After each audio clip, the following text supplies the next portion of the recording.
Hi friends, எல்லோரும் எப்படி இருக்கீங்க? ஒரு குட்டி மினி விளாக் பார்க்கலாமா? இந்த 2 நாளாக எனக்கு உடம்பு சரியில்லாதனால சரியாக வீடியோ போட முடியல. இன்றைக்கி சமையல் ரொம்ப சிம்பிளாக தான் செய்ய போகிறேன். ரைஸ் மட்டும் முட்டை கிரேவி தான். அதுக்காக முட்டையை தனியாக வேக வச்சுட்ருந்தேன். இதுக்கு மட்டும்தான் முட்டை கிரேவி, ஒரு வேளைக்கு தான். அதனால் 2 வெங்காயம் மட்டும் எடுத்து வெட்டிகிட்டு இருந்தேன்.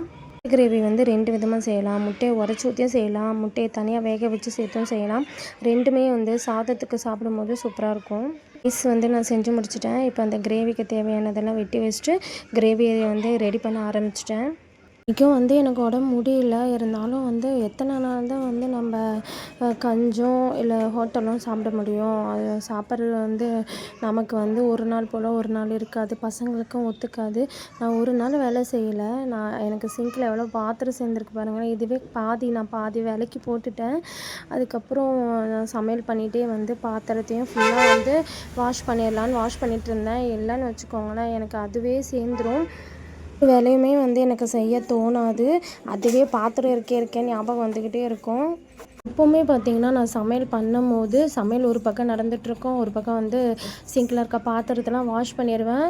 கொஞ்சம் சோம்பேறித்தனம் பட்டு நம்ம இருந்துட்டோன்னு வச்சுக்கோங்களேன், அந்த சிங்கில் இருக்க பாத்திரம் என்னை தூங்கவே விடாது. அதனால் அந்த வேலையை ஃபஸ்ட்டு முடிச்சிடுவேன்.